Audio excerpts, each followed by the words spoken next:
لا حول ولا قوة إلا بالله العلي العظيم. أعوذ بالله من الشيطان اللعين الرجيم. بسم الله الرحمن الرحيم. الحمد لله والصلاة والسلام على رسول الله وعلى آله آل الله. ناظرین محترم، السلام علیکم ورحمۃ اللہ. آج کی گفتگو کا عنوان قرآن مجید کا 13واں پارہ ہے. اس پارے میں 3 حصے ہیں. پہلے حصے میں سورہ یوسف کی آیت 53 سے لے کے آخر تک یعنی 111 آیات تک بیان ہوئی ہیں. پھر دوسرے حصے میں سورہ رعد ایک مکمل سورہ ہے جس میں 43 آیات ہیں. اس کے بعد پھر ایک مکمل سورہ ابراہیم ہے جس میں ٹوٹل 52 آیات ہیں. سورہ یوسف کی باقی آیات جو اس 13ویں پارے میں ذکر ہوئی ہیں، آیت 53 سے 111 تک کی آیات حضرت یوسف. ان آیات میں حضرت یوسف علیہ السلام کی مصر میں جو حکومت قائم ہوئی اس کی طرف اشارہ ہے. حضرت یوسف علیہ السلام اپنی زندگی کے مختلف نشے و فراز طے کرنے کے بعد خدا متعال کے لطف و کرم سے ایک دن مصر کے بادشاہ بن گئے. اور وقت بھی آیا کہ آپ کے بھائی کے جنہوں نے آپ کو ایک دن کنویں میں ڈالا تھا اور پھر ایک قافلے کے ہاتھوں فروخت کر دیا تھا، وہی لوگ آپ کے پاس آئے مجبوری کے عالم میں اور آپ کے پاس آ کر غلہ دریافت کر رہے ہیں. ان نبیوں کی داستان سے یہ معلوم ہوتا ہے کہ اخلاص اور خالص بندگی اور عبادت سبب بنتی ہے کہ انسان پر خدا متعال اپنا لطف و کرم کرے اور اپنے مخلص بندے کو کنویں کی گہرائی سے نکال کر عزت و اقتدار کے بلند مقام تک پہنچا دے. آیت نمبر 53 سے لے کے 101 تک ان آیات میں حکومت مصر سے لے کر اپنے باپ حضرت یعقوب علیہ السلام سے ملاقات ہونے تک کی داستان کو بیان کیا پروردگار نے. حضرت یوسف کی داستان کی جو خوبصورت ہونے کے ساتھ ساتھ ایک دوسرے زاویے سے ہم مسلمانوں بالخصوص شیعوں کے لیے درس عبرت بھی ہے. ہمارے چھٹے امام حضرت امام جعفر صادق علیہ السلام نے ہمارے زمانے کے امام کو ایک جہت سے ایک زاویے سے حضرت یوسف کے مانند بتایا ہے. صدیر یا صدیر صارفین نے اس روایت کو نقل کیا ہے کہ جس میں چھٹے امام نے جب صدیر سے فرمایا، آپ نے فرمایا کہ قائم میں ایک سنت حضرت یوسف علیہ السلام کی بھی ہے. بے شک امام زمانہ حضرت یوسف سے مشابہت رکھتے ہیں. راوی کہتا ہے کہ میں نے امام سے عرض کیا، گویا آپ امام زمانہ علیہ السلام کی زندگی یا غیبت کے بارے میں گفتگو کرنا چاہتے ہیں. تو امام نے فرمایا کہ اس امت کے مخالفین جو خنازیر یعنی سوروں سے مشابہ ہیں، قائم کی غیبت کے بارے میں مخالفت کرتے ہیں. اور حضرت یوسف کے بھائی تو اولاد انبیاء میں سے تھے، لیکن انہوں نے حضرت یوسف کو بیچ ڈالا، فروخت کر دیا، اور حالانکہ وہ سب ان کے بھائی تھے اور وہ بھی ان کے بھائی تھے. پھر بھی جب ملاقات ہوئی تو انہیں پہچان نہ سکے، یہاں تک کہ خود انہوں نے اپنے آپ کو پہچنوایا اور فرمایا کہ میں یوسف ہوں اور یہ میرا بھائی ہے. بس یہ امت کس طرح انکار کرتی ہے؟ اگر خدا متعال ایک زمانے میں اپنی حجت ان سے مخفی رکھنا چاہتا ہے جیسا کہ یوسف علیہ السلام کے ساتھ کیا، اور ایک دن حضرت یوسف اسی مصر کے بادشاہ بن گئے اور ان کے والد کے درمیان فاصلہ صرف 18 دن کے سفر کا تھا. بس جب خدا متعال نے یہ چاہا کہ ان کی قدر و منزلت کو پہچنوایا جائے تو خدا کی قسم ان کے گھر والوں نے یہ فاصلہ کی فاصلہ کو جو 18 دن کا تھا بشارت اور خوشخبری ملنے کے بعد 9 دن میں طے کیا۔ اس کے بعد امام نے فرمایا پس یہ امت کس طرح انکار کر سکتی ہے کہ خدا متعال اپنی حجت کے ساتھ ایسا ہی سلوک کرے جیسا کہ اس نے حضرت یوسف کے ساتھ کیا، کہ اس کی حجت اور ان کی حجت لوگوں کے درمیان چلے پھرے، بازاروں میں ان کے درمیان سے گزرے اور ان کے درمیان بیٹھے اور اسے نہ پہچان سکیں، یہاں تک کہ خدا متعال یہ اجازت دے دے کہ حجت خدا اپنے آپ کو پہچانوا لے، جیسا کہ اس نے یوسف علیہ السلام کو اجازت دی جب انہوں نے کہا هل علمتم ما فعلتم بيوسف واخی اذا انتم جاہلون۔ اس نے کہا کہ تمہیں معلوم ہے کہ تم نے حضرت یوسف اور ان کے بھائی کے ساتھ کیا برتاؤ کیا ہے کہ جب کہ تم بالکل جاہل تھے۔ قالوا أئنك لأنت یوسف قال انا یوسف وهذا اخی۔ ان لوگوں نے کہا کہ آپ یوسف ہیں؟ انہوں نے کہا کہ بے شک میں یوسف ہوں اور یہ میرا بھائی ہے۔ اللہ نے ان پر احسان کیا ہے، اور جو بھی کوئی تقوی اور صبر اختیار کرتا ہے اللہ نیک عمل کرنے والوں کو اجر کو ضائع نہیں کرتا۔ یہ روایت آپ کو کمال الدین اور تمام النامہ جلد 1 میں مل جائے گی۔ لہذا یہ زیادہ مناسب ہے کہ ہم بھی اپنے زمانے کے امام کو خطاب کرتے ہوئے کہیں جو یوسف کے بھائیوں نے کہا تھا۔ آیت نمبر 88 میں ارشاد ہوتا ہے فلما دخلوا علیہ قالوا یا ایھا العزیز مسنا واہلنا الضر وجئنا ببضاعة مزجاة فأوف لنا الكيل وتصدق علينا ان اللہ یجزی المتصدقین۔ اب وہ جو لوگ دوبارہ یوسف کے پاس گئے تو کہنے لگے کہ اے عزیز، ہم کو اور ہمارے گھر والوں کو بڑی تکلیف ہے اور ہم ایک حقیر سی پونجی لے کر آئے ہیں، آپ ہمیں پورا غلہ دے دیں اور ہم پر احسان کریں، کیونکہ خدا کار خیر کرنے والوں کو جزائے خیر دیتا ہے۔ ناظرین محترم، ظلم کا انجام کتنا برا ہوتا ہے اور ظالم کو دنیا میں کن حالات کا سامنا کرنا پڑتا ہے، اس کی عبرت کا مرقع اور نمونہ برادران یوسف کی حالت ہے کہ کس طرح یوسف کے سامنے فریاد کر رہے تھے۔ کیا کوئی یہ سوچ سکتا ہے کہ کل جن لوگوں نے نہایت غرور کے ساتھ، تکبر کے ساتھ جہاں یوسف کو کنویں میں ڈالا تھا، وہ اس طرح آج گڑ گڑا رہے ہیں اور حضرت یوسف کے سامنے صدقہ اور خیرات کا مطالبہ کر رہے ہیں؟ لیکن قدرت کا انتقام اور بدلہ بڑا شدید اور سخت ہوتا ہے۔ یہ اور بات ہے کہ وہ ارحم الراحمین ہے، اور کوئی اپنے گناہ کا اعتراف کر لیتا ہے تو یقیناً اسے معاف فرما دیتا ہے۔ آیت نمبر 96 اسی سورہ یوسف میں حضرت یوسف علیہ السلام کے کرتے سے حضرت یعقوب کی آنکھوں میں بینائی اور روشنی کا آ جانا بیان کیا جا رہا ہے۔ آیت نمبر 96 فلما ان جاء البشیر القاہ علی وجہہ فارتد بصیرا قال الم اقل لکم انی اعلم من اللہ ما لا تعلمون۔ اس کے بعد جب بشیر نے آ کر قمیص کو یعقوب علیہ السلام کے چہرے پر ڈال دیا تو دوبارہ صاحب بصیرت ہو گئے، اور انہوں نے کہا کہ میں نے تم سے نہ کہا تھا کہ میں خدا کی طرف سے وہ جانتا ہوں جو تم نہیں جانتے۔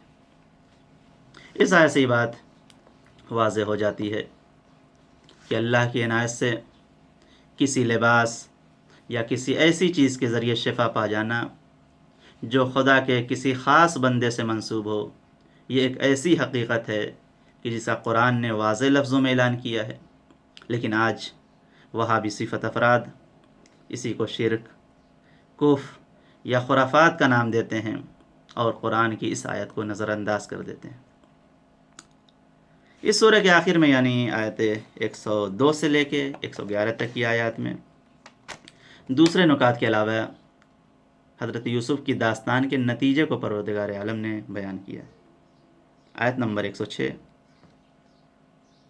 اس کے بعد آیت نمبر 106 میں ارشاد ہوتا ہے جس میں خداوند عالم بعض مومنین کو مشرک بتا رہا ہے، یعنی ان کے ایمان کو شرک سے آلودہ بتایا ہے، جیسا کہ ارشاد ہوتا ہے وَمَا يُؤْمِنُ أَكْثَرُهُمْ بِاللَّهِ إِلَّا وَهُمْ مُشْرِكُونَ، اور ان میں کی اکثریت خدا پر ایمان بھی لاتی ہے تو شرک کے ساتھ۔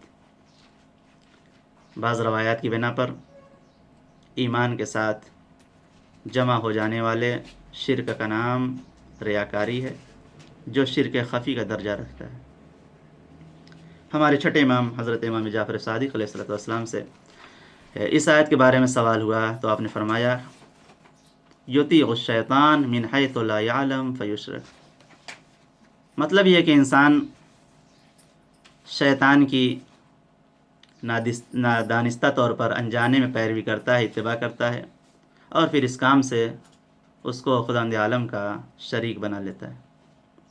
اسی طرح ایک اور حدیث میں ہمارے چھٹے امام سے اسی آیت شریفہ کے ذیل میں نقل ہوا ہے، جس میں امام نے فرمایا کہ اگر کوئی انسان یہ کہے کہ اگر فلاں شخص نہیں ہوتا تو میں مر جاتا، اگر فلاں شخص نہیں ہوتا تو یہ چیز مجھ تک نہیں پہنچتی، یا اگر فلاں شخص نہیں ہوتا تو میرا خاندان مثلا تباہ و برباد ہو جاتا، اگر کوئی انسان اس طرح کے الفاظ زبان پر لائے تو ایسا شخص خدا کے ملک میں اس کے لیے کسی کو شریک قرار دیتا ہے، کیونکہ وہ خیال کرتا ہے کہ وہ فلاں شخص اس کو رزق دیتا ہے اور فلاں شخص اس کی بلا کو ٹالتا ہے، اس کی بلا کو دفع کرتا ہے۔ راوی کہتا ہے کہ پھر میں نے امام علیہ السلام سے عرض کیا کہ اگر کوئی اس طرح کہے تو کیسا ہے؟ راوی کہتا ہے میں نے امام سے کہا اگر کوئی اس طرح کہے کیسا ہے؟ اگر خداوند عالم نے فلاں شخص کے ذریعے میری مدد نہ کی ہوتی اور خداوند عالم کا لطف و کرم شامل حال نہ ہوتا تو میں ہلاک ہو جاتا، اس طرح کہنے میں کیا حرج ہے؟ امام نے فرمایا کہ اس طرح کہنے میں کوئی مشکل نہیں ہے، یعنی خدا کو شامل حال کرو، یعنی خدا نے فلاں کے ذریعے میری مدد کی، اگر یہ کہو تو پھر یہ صحیح ہے۔ آیت نمبر 108 اس کے بعد، جس میں رسول اسلام کا پہلا اور آخری ہدف اور مقصد جو ہے وہ بیان کیا جا رہا ہے، یعنی لوگوں کو خداوند عالم کی طرف بلانا، البتہ آگاہی کے ساتھ، بصیرت کے ساتھ، جیسا کہ ارشاد ہوتا ہے قل هذه سبیلی ادعو الی اللہ علی بصیرۃ انا ومن اتبعنی وسبحان اللہ وما انا من المشرکین۔ اے پیغمبر آپ کہہ دیجئے کہ یہی کہ میرا راستہ ہے، کہ میں بصیرت کے ساتھ خدا کی طرف دعوت دیتا ہوں، اور میرے ساتھ میرا اتباع کرنے والا بھی ہے، اور خدا پاک و بے نیاز ہے، اور میں مشرکین میں سے نہیں ہوں۔ تاریخ اور روایات کی روشنی میں حضرت رسول اسلام کا مکمل اتباع کرنے والا اور آپ کے ساتھ دعوت ذوالعشیرہ سے لے کر تبلیغ سورہ براءت تک ہر قدم پر اللہ کی دعوت میں شریک ہونے والا، لوگوں کو اللہ کی طرف بلانے والا، اور آپ کے بعد دین الہی کی مکمل ذمہ داری سنبھالنے والا حضرت امیر المؤمنین علی بن ابی طالب علیہ السلام کے علاوہ کوئی اور نہیں ہے، اور مسلمانوں میں انہی کی ایک نمایاں شخصیت ہے کہ جس کے دامن پر کسی طرح کے شرک کا کوئی دھبا نہیں ہے، اور جس نے ایک لمحے کے لیے بھی خدا کے علاوہ کسی اور کے سامنے سر نہیں جھکایا۔ آیت نمبر 111 جو آخری آیت اس سورہ کی ہے، سورہ یوسف کی، جس میں ارشاد ہوتا ہے کہ لقد كان في قصصهم عبرة لأولي الألباب ما كان حديثا يفترى ولكن تصديق الذي بين يديه وتفصيل كل شيء وهدى ورحمة لقوم يؤمنون۔ یقیناً ان کے واقعات میں صاحبان عقل کے لیے سامان عبرت ہے، اور یہ کوئی ایسی بات نہیں ہے جسے گڑھ لیا جائے۔ یہ قرآن پہلے کی تمام کتابوں کی تصدیق کرنے والا ہے، اور اس میں ہر شے کی تفصیل ہے، اور یہ صاحبان ایمان قوم کے لیے ہدایت اور رحمت بھی ہے۔ اس قصے حضرت یوسف سے کچھ عبرتیں اور کچھ بصیرتیں سامنے آتی ہیں جس پہ انسان کو غور کرنا چاہیے۔ سب سے پہلے یہ کہ اس واقعے سے جو سمجھ میں آتا ہے یہ کہ انسان کو دین اور مذہب کے مقابلے میں کسی خواہش کی طرف نہیں جھکنا چاہیے۔ دوسرا جو اس سے نتیجہ نکلتا ہے یہ کہ حق و صداقت اور تقوی کی راہ میں، پرہیزگاری کی راہ میں کسی بھی مصیبت کی کوئی پرواہ نہیں کرنی چاہیے۔ تیسرے، مصائب، سختیاں کتنی ہی شدید کیوں نہ ہوں، انسان رحمت خدا سے مایوس نہ ہو۔ چوتھے، سخت ترین حالات میں بھی ظالموں کی خوشامد نہیں کرنا چاہیے، 5ویں یہ کہ اگر مجرم شرمندہ ہو جائے، پشیمان ہو جائے تو اسے معاف کر دینا چاہیے اور اس پر اپنا احسان نہیں جتانا چاہیے۔ 6 یہ کہ ہر مصیبت کے بعد، ہر پریشانی کے بعد، ہر سختی کے بعد راحت ہے، آسانی ہے۔ 7ویں یہ کہ حسد ایک خوفناک بیماری ہے جو انسان کو سامنے والے کو مار دینے پر آمادہ کر، جیسا کہ یوسف کے بھائیوں نے یوسف کے ساتھ کیا۔ 8ویں یہ کہ اچھے اخلاق ہر جگہ کام آتے ہیں۔ 9ویں یہ کہ پاک دامنی تمام بھلائیوں کا، اچھائیوں کا سر چشمہ ہے۔ 10ویں یہ کہ نامحرم مرد اور عورت کا اختلاط، ملنا جلنا تنہائی میں نہیں ہونا چاہیے، ایک مکان پر اکٹھا نہ ہو۔ دوسرے یہ کہ ایمان کی برکت سے مصیبت آسان ہو جاتی ہے۔ ایک اور نتیجہ جو اس واقعے سمجھو یہ کہ انسان کو معصیت پر، گناہ پر، مصیبت کو ترجیح دینا چاہیے۔ اگر پریشانی آتی ہے تو آئے، لیکن گناہ انجام نہ دے۔ ایک اور نتیجہ اس سے سمجھو یہ کہ داعی، دعوت دینے والا، قید خانے میں بھی پروردگار عالم کی طرف دعوت دیتا ہے، لوگوں کو بلاتا ہے۔ دوسرے یہ کہ انسان کو موضع تہمت سے بچنا چاہیے، ایسے مقام پر نہیں جائے جہاں پر لوگ اس کو الزام لگائیں۔ اور آخری نتیجہ جو اس واقعے سمجھ میں آتا ہے یہ کہ جو حق پر تھا اس کی سب نے شہادت دے دی، اس کی گواہی دی، خود اللہ نے، خود حضرت یوسف نے، خود عزیز مصر کی بیوی نے، خود عورتوں نے، خود عزیز مصر کے خاندان کے ایک فرد نے جو حق پر تھا اس کی گواہی دی۔ اب اس کے دوسرے حصے میں سورہ یوسف کے اختتام کے بعد سورہ رعد کا آغاز ہوتا ہے۔ یہ سورہ مکی ہے، سورہ رعد۔ اس میں ٹوٹل 43 آیتیں ہیں۔ اس سورہ میں سب سے پہلے قرآن کریم کا انکار کرنے والوں کو جواب دیا گیا ہے، لہٰذا حقانیت قرآن کو اسی بنیاد پر مختلف آیات میں پروردگار عالم نے بیان کیا اور ثابت کیا ہے۔ آیت نمبر 2 سے 13 تک خداوند عالم نے زمین و آسمان کی مختلف نشانیوں کو انسان کے لیے بیان کیا ہے۔ آیت نمبر 2، اللہ الذی رفع السماوات بغیر عمد ترونها ثم استوى علی العرش وسخر الشمس والقمر کل یجری لاجل مسمى۔ اللہ ہی وہ ہے جس نے آسمانوں کو بغیر کسی ستون کے بلند کر دیا ہے، جیسا کہ تم دیکھ رہے ہو۔ اس کے بعد اس نے عرش پر اقتدار قائم کیا اور چاند، سورج کو مسخر بنایا کہ سب ایک معینہ مدت تک چلتے رہیں گے۔ وہی تمام امور کی تدبیر کرنے والا ہے اور اپنی آیات کو مفصل طور سے بیان کرتا ہے۔ کیوں؟ تاکہ شاید تم لوگ پروردگار کے عالم کی ملاقات کا یقین پیدا کر لو۔ لاکھوں برس سے سورج اپنے دور کو 1 سال میں پورا کرتا ہے اور چاند 1 ماہ میں، اور اس میں کسی طرح کا کوئی فرق نہیں پیدا ہوا ہے، جو اس بات کی علامت ہے کہ مدبر، صاحب علم و حکمت اور قادر مطلق فقط پروردگار عالم کی ذات ہے۔ آیت نمبر 3 اسی سورہ رعد کی، وَهُوَ الَّذِي مَدَّ الْأَرْضَ وَجَعَلَ فِيهَا رَوَاسِيَ وَأَنْهَارًا وَمِنْ كُلِّ الثَّمَرَاتِ جَعَلَ فِيهَا زَوْجَيْنِ اثْنَيْنِ يُغْشِي اللَّيْلَ النَّهَارَ إِنَّ فِي ذَلِكَ لَآيَاتٍ لِقَوْمٍ يَتَفَكَّرُونَ۔ وہ خدا وہ ہے کہ جس نے زمین کو پھیلایا اور اس میں ہر قسم کے، اٹل قسم کے پہاڑ قرار دیے اور نہریں جاری کی اور ہر پھل کا جوڑا قرار دیا، اور رات کے پردے سے دن کو ڈھانک لیتا ہے، اور اس میں صاحبان فکر و نظر کے لیے بڑی نشانیاں پائی جاتی ہیں۔ دور حاضر میں یہ بات مسلم ہو چکی ہے کہ نباتات میں بھی جوڑا پایا جاتا ہے، کبھی نر اور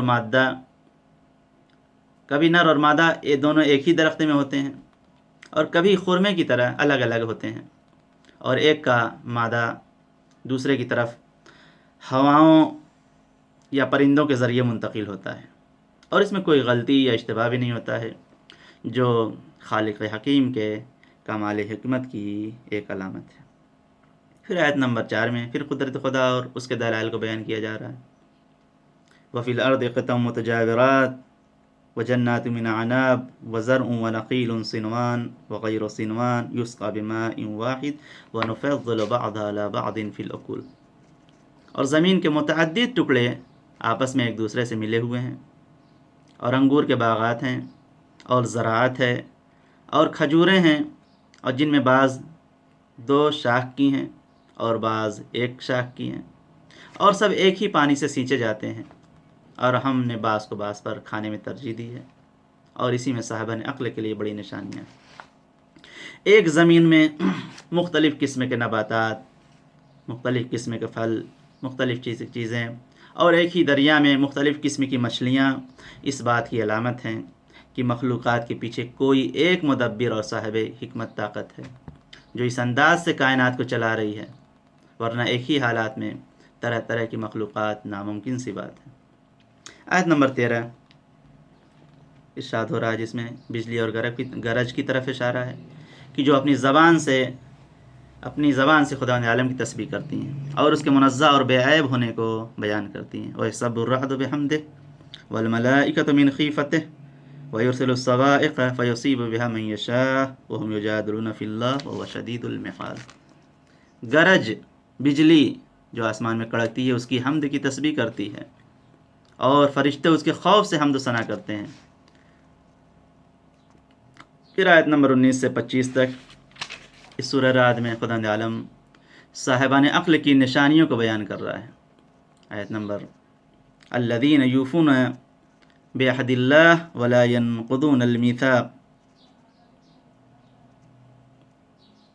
آیت نمبر 20 میں ارشاد ہوتا ہے کہ جو خدا کے عہد کو پورا کرتے ہیں اور عہد شکنی نہیں کرتے۔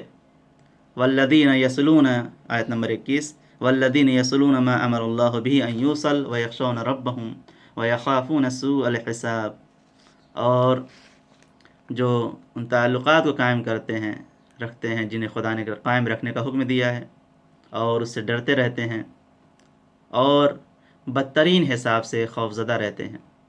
والذین، آیت نمبر 22، والذین صبروا ابتغاء وجہ ربهم واقاموا الصلاة وانفقوا مما رزقناهم سرا وعلانیہ، اور جنہوں نے مرضی خدا حاصل کرنے کے لیے صبر کیا، نماز قائم کی ہے، اور ہمارے رزق میں سے خفیہ اور اعلانیہ انفاق کیا ہے، اور جو نیکی کے ذریعے برائی کو دفع کرتے رہتے ہیں، آخرت کا گھر انہی کے لیے ہے۔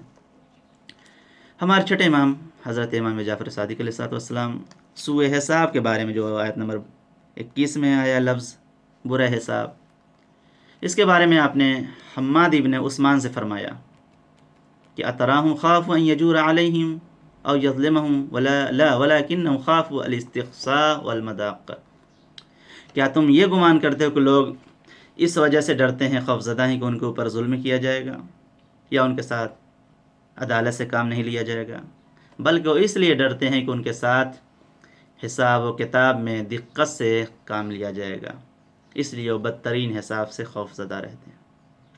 ان آیات میں جو ہم نے عرض کیا ابھی، ان میں متقین کی، صاحبان عقل کی 8 صفات کی طرف پردہ عالم نے اشارہ کیا۔ نمبر 1 وفاداری کو بیان کیا، دوسرے صلہ رحمی، اپنے اعزاء و اقارب کے ساتھ صلہ رحم کرتے ہیں، اچھی طریقے سے پیش آتے ہیں۔ تیسری علامت خوف خدا، ان کے اندر اللہ کا ڈر پایا جاتا ہے۔ چوتھی خوف آخرت کے بارے میں خوف زدہ رہتے ہیں۔ پانچویں چیز جو متقین اور عاقل افراد کی علامت میں سے ہے وہ صبر ہے، صبر کرتے ہیں۔ چھٹے چیز جو علامت بنی ہے وہ نماز کی پابندی کرتے ہیں۔ پھر اس کے بعد صدقہ دیتے ہیں۔ آٹھویں علامت ہوئی کہ برائی کا بدلہ اچھائی سے دیتے ہیں۔ اس کے بعد آیت نمبر 25 میں ان لوگوں کی علامتیں ہیں جو صاحبان عقل نہیں ہیں، ان کی صفات کو پردہ عالم نے بیان کیا ہے۔ والذین ینقضون عہد اللہ من بعد میثاقہ ویقطعون ما امر اللہ به ان یوصل ویفسدون فی الارض، اور جو لوگ عہد خدا کو توڑ دیتے ہیں اور جن سے تعلقات کا حکم دیا گیا ان سے قاطع تعلقات کر لیتے ہیں اور پھر زمین میں فساد برپا کرتے ہیں، ان کے لیے لعنت ہے اور بدترین گھر ہے۔ در حقیقت ان آیت میں 3 چیزوں کی طرف اشارہ ہے۔ 3 علامت اشقیاء کی بتائی ہوئی کہ وہ وعدہ خلافی کرتے ہیں، جو اللہ سے وعدہ کیا اس کو توڑ دیا انہوں نے۔ دوسرے قطع رحمی، اپنے اعزاء و اقارب کے ساتھ صلہ رحم نہیں کرتے۔ تیسری چیز جو علامت بنی ہو یہ فساد فی الارض، زمین میں خونریزی، فساد اور فتنہ و فساد پھیلاتے ہیں۔ پھر آیت 28 میں کہا جا رہا ہے کہ یاد خدا، ذکر خدا انسان کے اگر کوئی کرتا ہے تو انسان کے دل کو سکون ملتا ہے۔ اگر کسی کو زندگی میں سکون چاہیے، آرام چاہیے، تو اسے بہرحال ذکر خدا کا سہارا لینا پڑے گا۔